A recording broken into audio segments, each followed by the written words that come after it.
हम ऐसा काम कुछ करते हैं। तो बच्चों ने क्या किया माताओं, बच्चे जो थे मिथिला के वो राम जी के पकड़ पकड़ के धक्का देने लगे। और राम जी धोती पहनते थे, राम जी की ड्रेस थी, पोशाक थी धोती, तो धोती राम जी पहने तो बच्चे धोती पकड़ पकड़ खींचने लगे। राम जी एक तरफ बांधते, बच्चे दूसरी तरफ पकड़ के खींच दे तो फिर ताली बजा के हंसन लगे। राम जी सरल स्वभाव के, कुछ बोलते ही नहीं।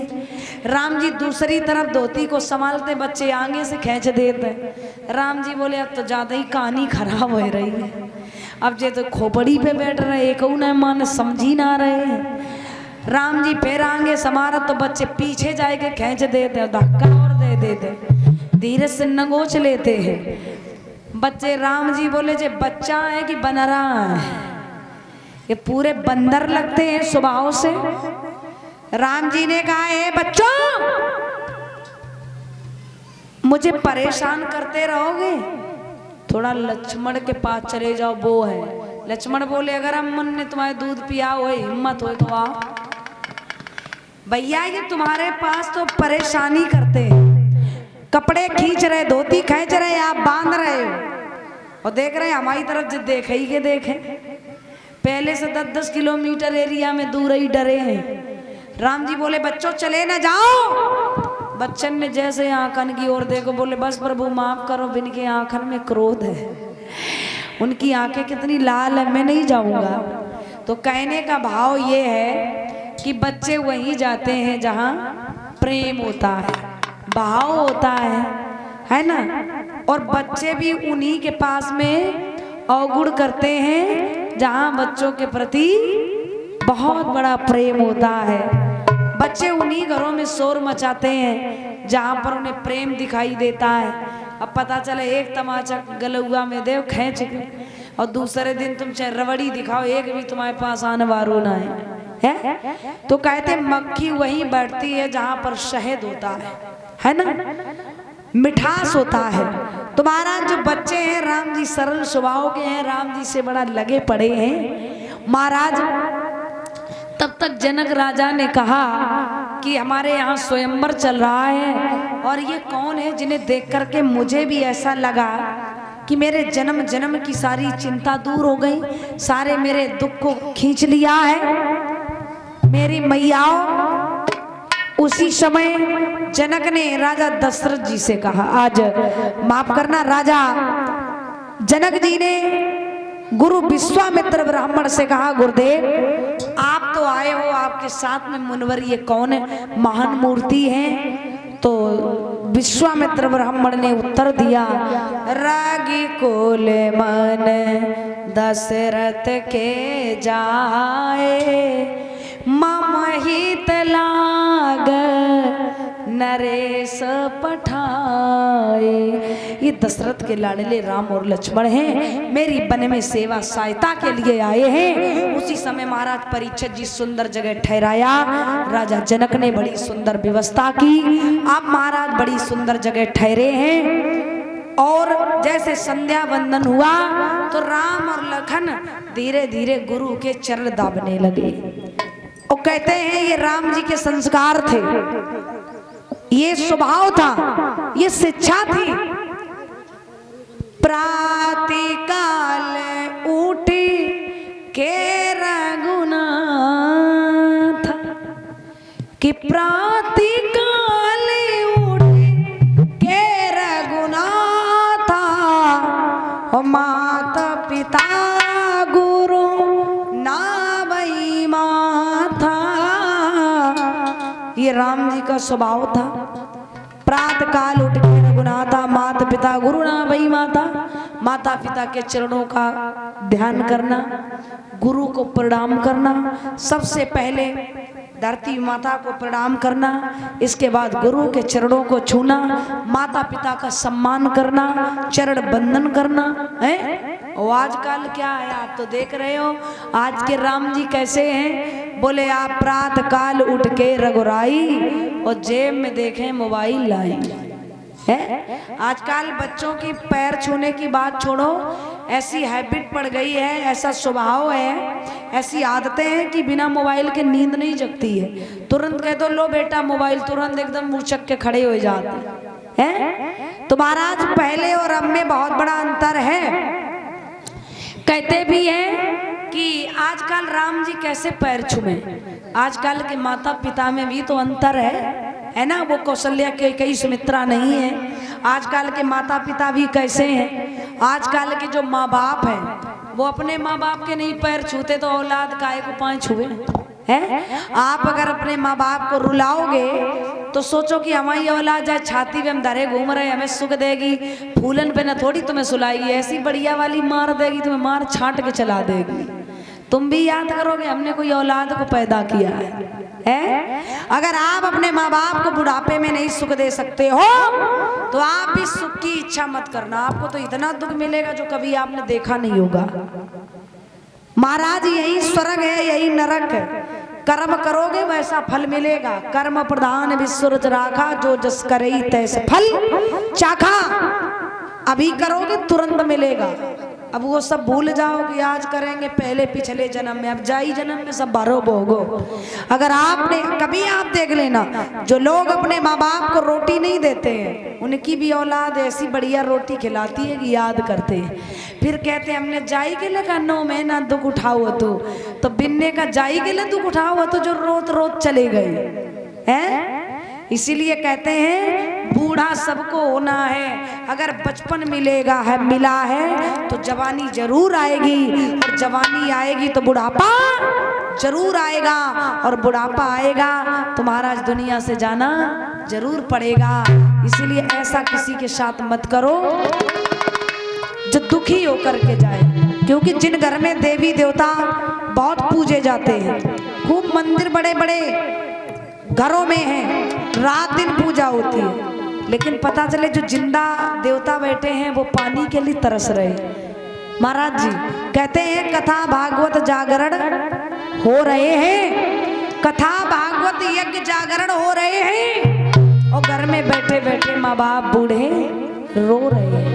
क्या ऐसी कथा आपको क्या सुख देगी? ऐसी कथा आप पर खुश हो जाएगी? ऐसे मंदिर मस्जिद में जाकर के क्या देवी देवता प्रसन्न हो जाएंगे? वो कहेंगे अरे दुष्ट, जब तू अपने का नहीं हुआ तो मेरा क्या हो जाएगा? अरे ऐसे पापियों से तो मेरा मंदिर भी आप पवित्र हो जाता है। गंगा में जो ऐसे पापी लोग स्नान करते तो गंगा कहती है अरे ऐसा दुष्ट, ऐसा स्नान करने से तो मेरा जल भी गंदा कर गया है। इसीलिए अपने देवताओं की इज्जत करो। घर में जब आप लोग अपने सास ससुर के चरण दाबोगी, चरणों को छुओगी, सम्मान करोगी, तो आशा करो मुझे भी जो बुढ़ापे में सुख मिलेगा।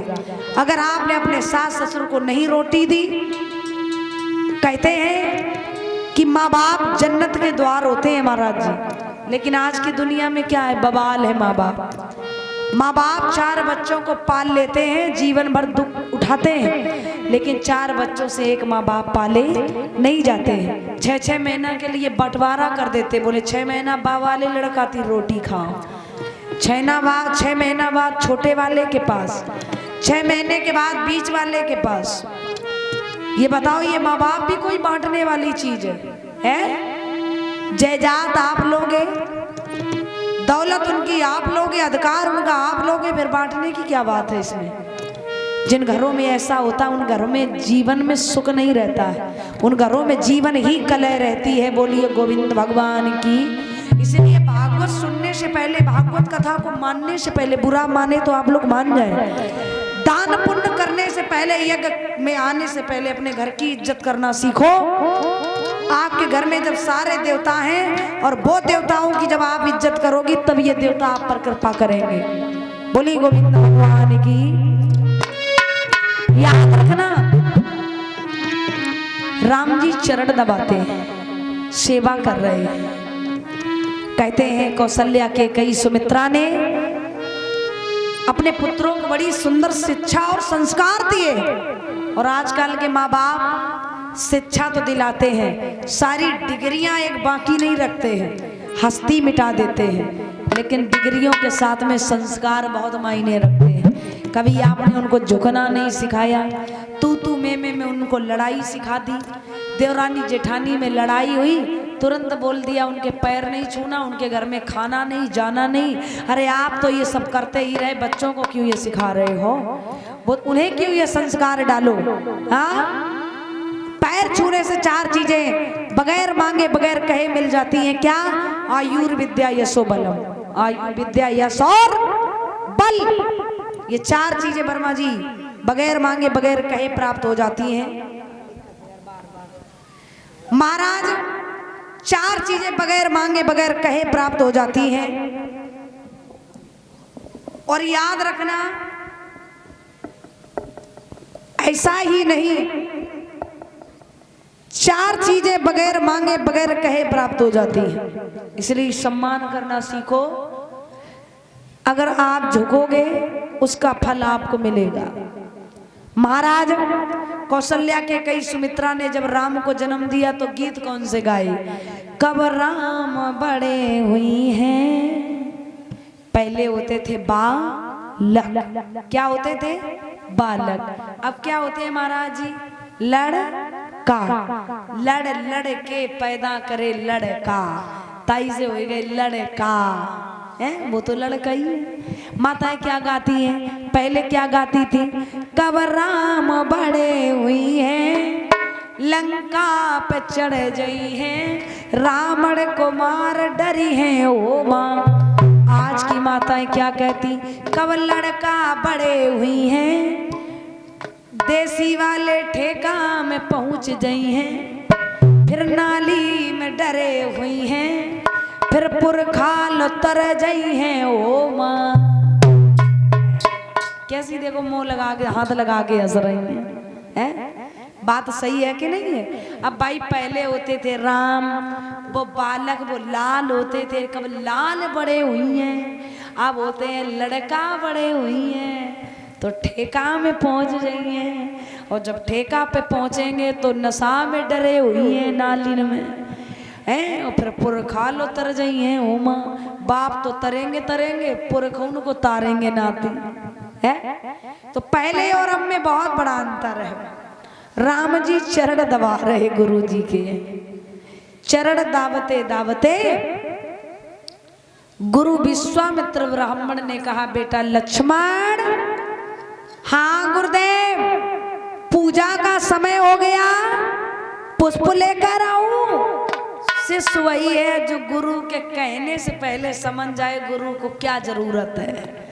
आजकल के नहीं, बोले लोभी गुरु लालची चेला होए नरक में ठेलम ठेला। महाराज लक्ष्मण का भाव, लक्ष्मण ने कहा गुरुदेव पुष्प लेकर आऊं? बोले हाँ। बोले गुरुदेव पुष्प वाटिका से? बोले हाँ। और 2 ही वाटिका हमारे देश में भारत में है महाराज, एक पुष्प वाटिका और एक अशोक वाटिका। बोले जाओ पुष्प वाटिका जनक की फूल बगिया में जाओ। अब लक्ष्मण जी चलने लगे तो राम जी बड़ा चक्कर में पड़ गए। राम जी बोले लक्ष्मण का जा रहे हो? अब राम जी अपने चक्कर में बोले हमहू से नेक कह देते तो एक पंथ 2 काम हमहू इकट्ठे करे आते हैं, नेक ससुराल दे के आते। ससुराल सुखी सार, ससुराल बड़ी प्यारी होती है। आज के भैया तो 15 दिन की दम राखा ससुराल में। अगर कोई कह दे कबहू ना घरे वे मिले, हरदम सारी तीर चले जाए मिले, तो बात ही अलग है? का पता बहू घर में ना होए और मैया का लला छुट्टी पे का आ रहे हो, सो आ रहे हैं, तो मैया का लला का कल लाओगे? बोले अब मैया का कल घर करेंगे आके, वे तो है ना, अब वहीं से ले आएंगे तो वहीं से तबही आ जाएंगे है। जहाँ मैया ने पालो सो कोई चिंता ना, लेकिन बिन की बड़ी चिंता है? महाराज ससुराल कहते हैं जीजा कमान की सवै शौक होता है। जब भगवान को इतनी खुशी थी ससुराल से, तो आज की दुनिया की बात ही अलग है? और कहते हैं जीजा भले मरे धरे होए, प्राण बिल्कुल निकरे जात होए, और नई साड़ी ने फिराक सूट में ने चमकत वही चली जाए और जाके देखा है जीजा कैसी तबीयत है, तो क्या पता अटके वह परान ऊपर आ जाए एकदम है। और नई सराज ने डारे पल्ला जा तो रास्ता में भले बल्टियम पानी लए हुए, और जीजा भले कुर्ता पैजामा में साइकिल से हुए, और नई सराज जाए और जा कह दे कहाँ जीजा कब आए थे, तो जीजा का पता उल रहे एकदम नीचे गड्ढा में घुस जाए हैं। महाराज कोई पता ना है कहाँ है हम। तो महाराज जीजा की बहुत शौक होती, जीजा वो तो जीजा है। राम जी बोले लक्ष्मण क्या तुम ही जाओगे, तो बोले हाँ भैया। बोले क्या लक्ष्मण आप अकेले चले जाओगे। लक्ष्मण बोले हाँ भैया के बाहर कहे, गुरुदेव ने कहा है पूजा के लिए पुष्प लेने जाना है। विश्वामित्र ब्राह्मण बोले क्या हुआ राम। बोले कुछ नहीं।